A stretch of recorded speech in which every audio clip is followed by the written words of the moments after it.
రామ్ చరణ్ నటిస్తున్న తాజా చిత్రం పెద్ద. కానీ శ్రీరామనవమి సందర్భంగా గ్లింప్స్. ఈ ఫస్ట్ షాట్ ఏప్రిల్ 6న ఉదయం 11:45 పెద్ద సినిమాకు సంగీత దర్శకుడిగా వ్యవహరిస్తున్న ఏఆర్ రెహమాన్ ఈ గ్లింప్స్ కోసం అద్భుతమైన బ్యాక్గ్రౌండ్ స్కోర్ ను సిద్ధం చేశారు. దర్శకుడు బుచ్చిబాబు సనా తన ట్వీట్ లో ఈ గ్లింప్స్ గురించి ఆసక్తికర విషయాలను పంచుకున్నారు. రెహమాన్ అందించిన సంగీతం ఈ గ్లింప్స్ ను మరింత ప్రత్యేకంగా మార్చిందని, ఇది అభిమానులకు ఒక విజువల్ మరియు ఆడియో ట్రీట్ గా ఉంటుందని బుచ్చిబాబు తెలిపాడు. ఈ ట్వీట్ తో అభిమానుల్లో అంచనాలు రెట్టింపయ్యాయి. పెద్ది ఒక గ్రామీణ నేపథ్యంలో సాగే స్పోర్ట్స్ డ్రామాగా తెరకెక్కుతుంది. రామ్ చరణ్ ఈ సినిమాలో ఒక కొత్త అవతారంలో కనిపించనున్నారు.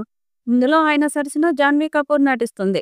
ఈ సినిమాకు శివరాజ్ కుమార్, జగపతి బాబు, దివ్యేందు శర్మ వంటి ప్రముఖ నటులు కీలక పాత్రల్లో నటిస్తున్నారు. మైత్రి మూవీ మేకర్స్, సుకుమార్ రైటింగ్స్, వృద్ధి సినిమాస్ బ్యానర్లపై ఈ చిత్రం రూపొందుతుంది. ఉప్పెన సినిమాతో భారీ హిట్ అందుకున్న దర్శకుడు బుచ్చిబాబు సానా ఈసారి చరణ్ తో కలిసి రూరల్ మాస్ డ్రామా తీస్తున్నాడు. ఇటీవలే పెద్ద సినిమా హైదరాబాద్ లో 2వ షెడ్యూల్ షూటింగ్ పూర్తి చేసుకుంది. దీంతో త్వరలోనే 3వ షెడ్యూల్ మొదలు కానుంది. స్పోర్ట్స్ బ్యాక్ డ్రామాలో తెరకెక్కుతున్న ఈ సినిమాలో కన్నడ స్టార్ హీరో శివరాజ్ కుమార్ కూడా కీలక పాత్రలో నటిస్తున్నాడు. దీంతో ఈ సినిమాని బుచ్చిబాబు పాన్ ఇండియా భాషలో రిలీజ్ చేసేందుకు ప్లాన్ చేస్తున్నట్లు సమాచారం.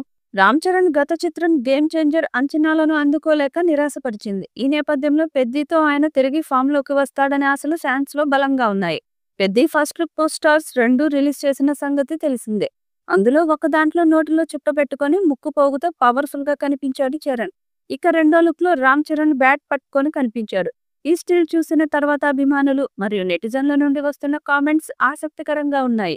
ఈ పోస్టర్ లో చరణ్ షార్ట్ గా కనిపిస్తున్నట్టుగా చెప్తున్నారు.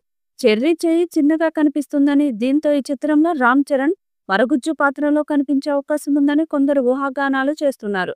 ఈ సినిమాను 100 కోట్ల బడ్జెట్ తో తీస్తున్నారు. పాన్ ఇండియా స్థాయిలో అన్ని భాషల్లో ఈ చిత్రం విడుదల కానుంది.